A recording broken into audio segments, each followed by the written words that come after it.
حضور اکرم صلی اللہ علیہ وآلہ وسلم کا ارشاد ہے، تمام اعمال کا دار و مدار نیت پر ہے، اور ہر عمل کا نتیجہ ہر انسان کو اس کی نیت کے مطابق ہی ملے گا۔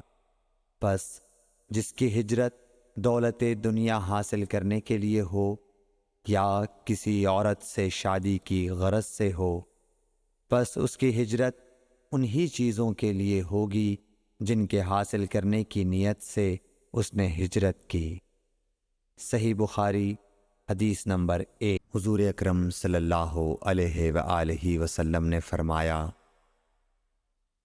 کہ وحی نازل ہوتے وقت کبھی مجھ کو گھنٹی کی سی آواز محسوس ہوتی ہے، اور وحی کی یہ کیفیت مجھ پر بہت شاق گزرتی ہے۔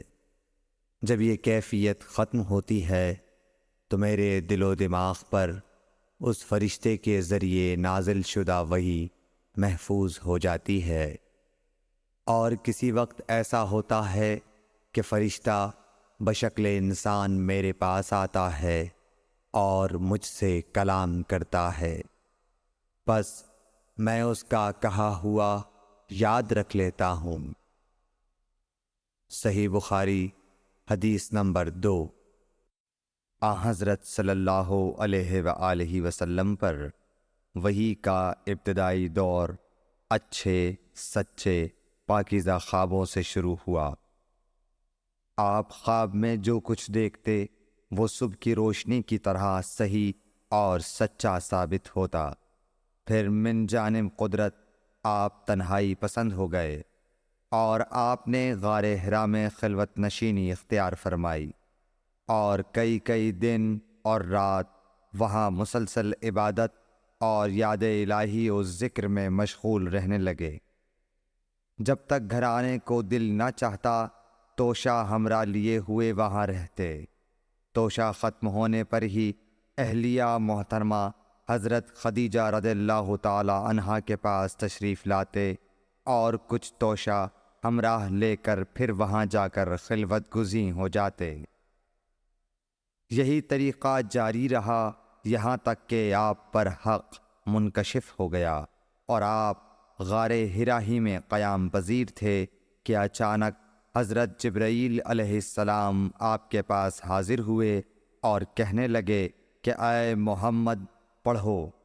آپ فرماتے ہیں کہ میں نے کہا کہ میں پڑھنا نہیں جانتا۔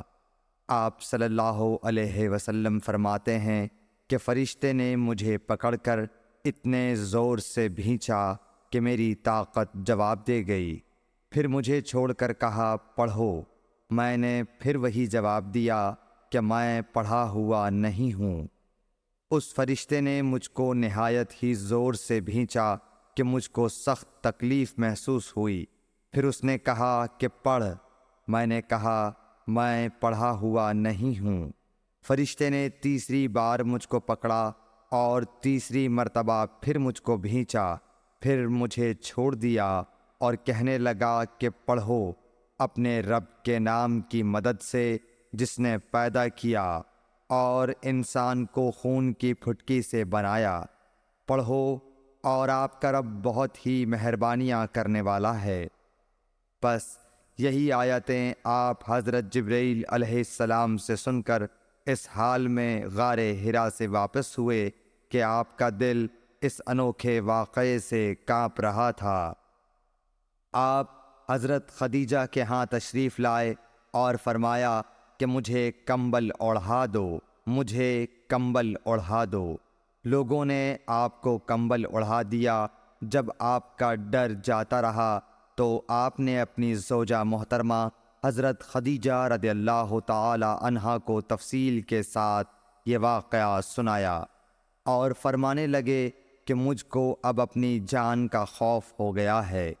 آپ کی اہلیہ محترمہ حضرت خدیجہ رضی اللہ تعالی عنہا نے آپ کی ڈھارس بندھائی اور کہا کہ آپ کا خیال صحیح نہیں ہے۔ اللہ کی قسم آپ کو اللہ کبھی رسوا نہیں کرے گا۔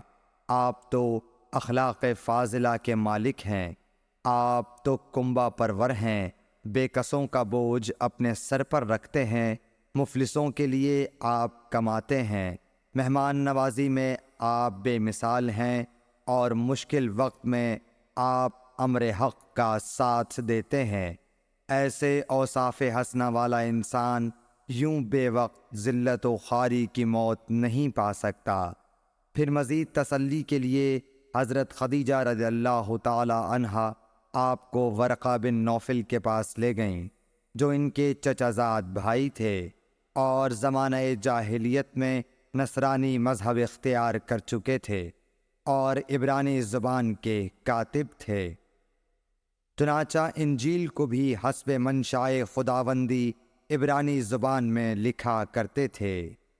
انجیل سریانی زبان میں نازل ہوئی تھی، پھر اس کا ترجمہ عبرانی زبان میں ہوا۔ ورقہ اسی کو لکھتے تھے۔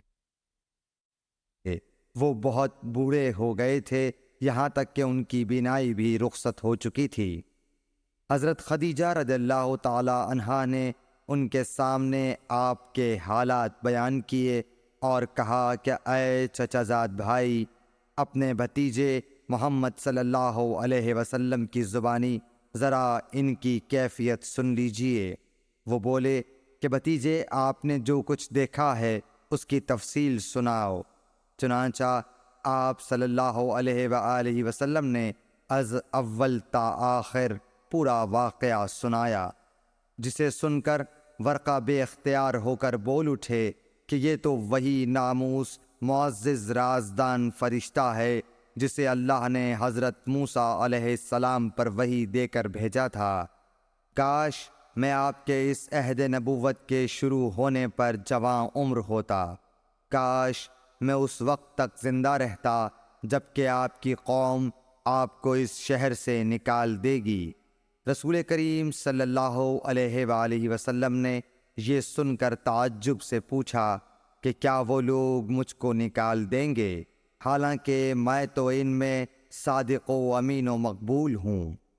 ورقہ بولا، ہاں یہ سب کچھ سچ ہے، مگر جو شخص بھی آپ کی طرح امر حق لے کر آیا لوگ اس کے دشمن ہی ہو گئے ہیں۔ اگر مجھے آپ کی نبوت کا وہ زمانہ مل جائے تو میں آپ کی پوری مدد کروں گا۔ مگر ورقہ کچھ دنوں کے بعد انتقال کر گئے، پھر کچھ عرصے تک وحی کی آمد موقوف